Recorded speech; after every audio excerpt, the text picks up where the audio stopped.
Hey there, sleepyhead. What a coincidence meeting you here in your bed in the middle of the night. But you said I could come over, remember?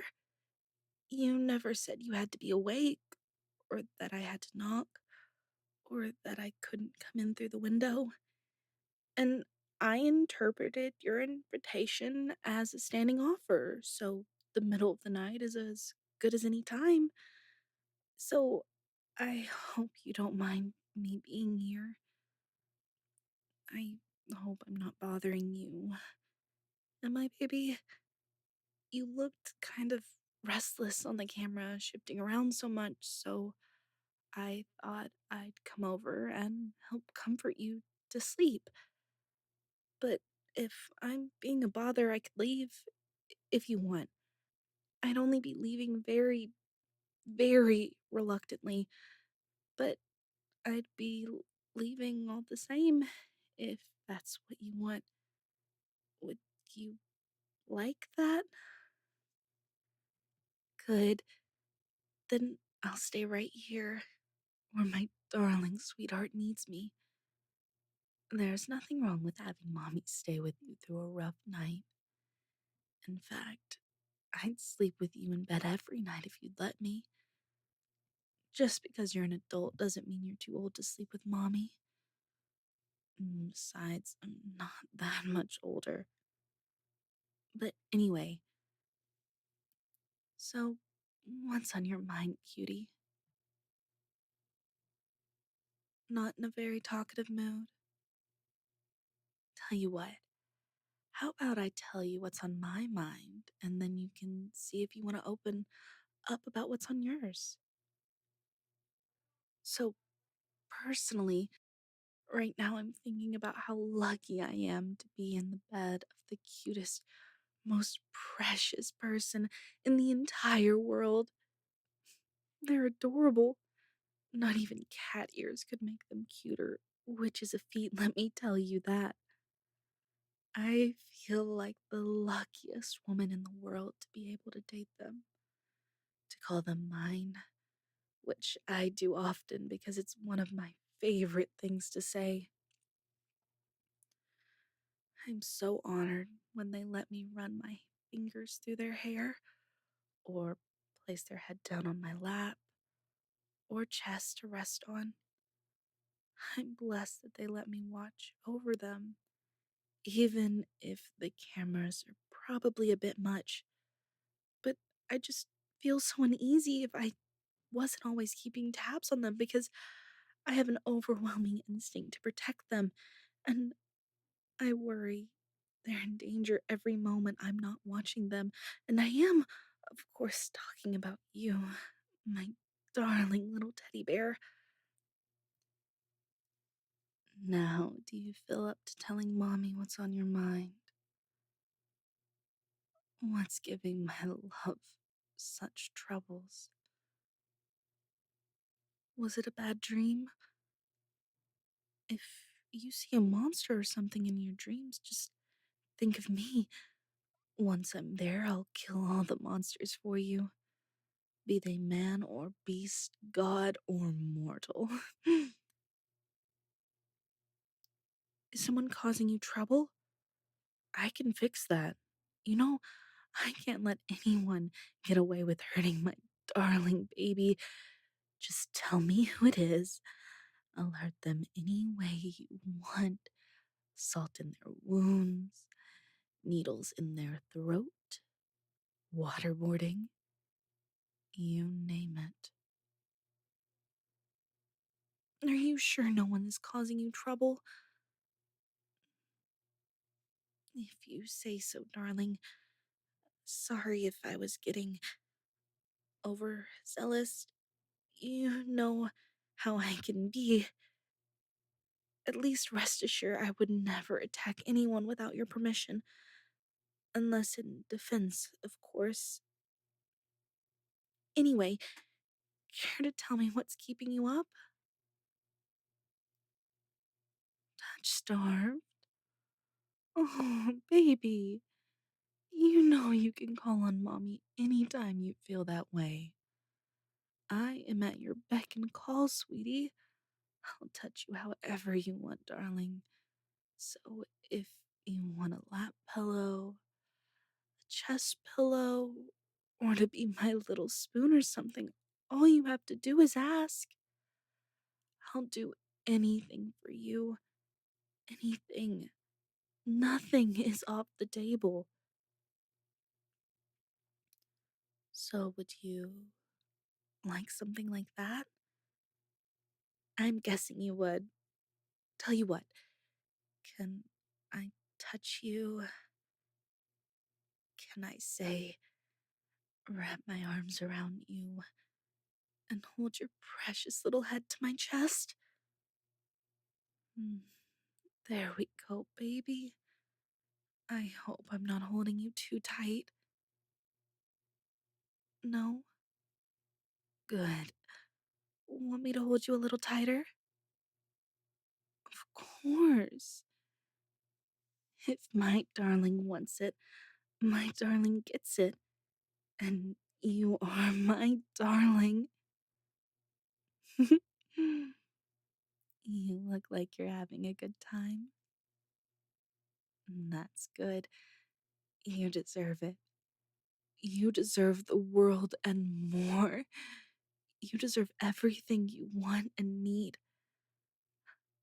I pledge to give you everything you want that is within my power to give, even if I have to lie, swindle, or steal to get it.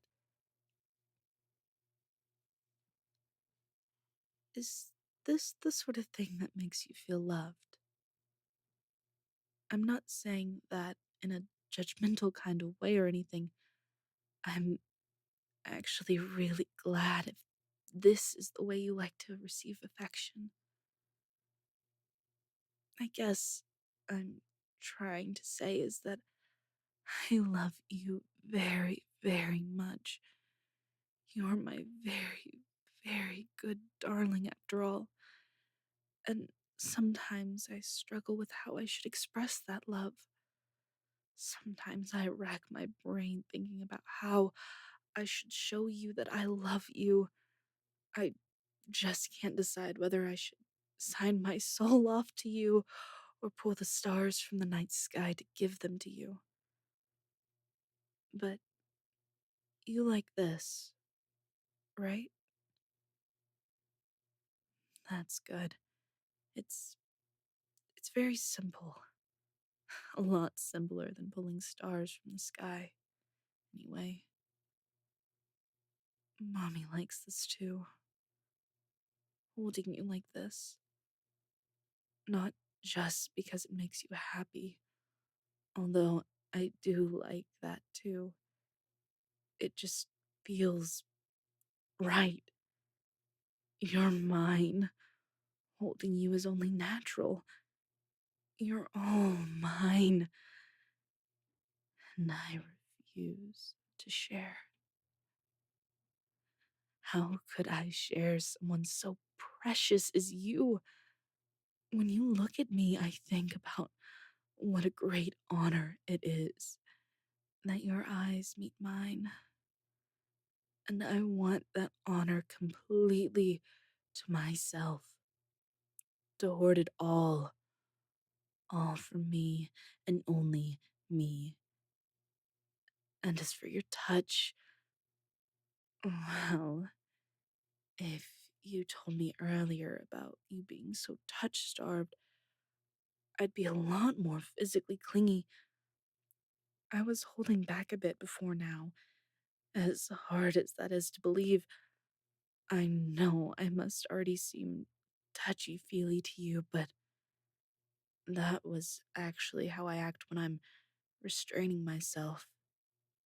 If I wasn't holding back, I'd probably stick to you like glue every second of the day. So, correct me if I'm not reading you right, but does this mean I can be, you know, less restrained in the future? Like, if we go on a walk or something, I can cling to you, right? Do I have to ask first? Or is it like a blanket permission kind of thing? And if we're in private, can I just hug you whenever? I mean, obviously, I'm not gonna hug you when you're, say, carrying a hot pot of water or something, but I mean, other than those sorts of situations, can I? Okay, thank you for clearing that up for me, darling. You're such a sweetheart. I know it must seem weird, like, oh, mommy will put cameras in the walls, but hugging without permission is where she draws the line. But even I have my no nos. I try to some extent to be a level headed person because I love you. But anyway, I'll be hugging you a lot more from now on, so look forward to it. Oh, I think I forgot to tell you, you were very brave. Mommy just wants you to know that. For telling me about your problems. You were willing to make yourself vulnerable, opening up to me like that, and that's just one more thing I love about you, baby. I was really happy. Not just because it's a positive trait being brave like that, but also because it's a sign of a certain level of trust in me. At least, I think so. I'm overjoyed you would be willing to show that side of yourself to me. Thank you. From the bottom of my heart, thank you. Are you starting to get sleepy? I certainly am, which is weird. I thought just the chance to stare at you more would keep me wide awake. But I guess you're a really good sleep aid. Being my little teddy bear and all. I want to do this more often. Could we? Could we make this a more regular thing? The two of us, like this, cuddling to sleep? I want to be able to experience this joy every night. Even just seeing you in person as I fall asleep is a treat. You're much more lovely to see in person rather than just on the camera. Of course, a sight for sore eyes either way. We could make this a regular thing back at my place if you'd like. Just the two of us every night. My place is super clean and tidy, and I'd hide all the creepy stuff like your pictures in the secret room so it wouldn't be in plain sight to disturb you. And my bed is super soft too. Not as soft as me, but it's close. So, what do you say, cutie? Music to my ears. Tomorrow night onwards, then. For now, we sleep. Sweet dreams, darling. Mommy loves you so much.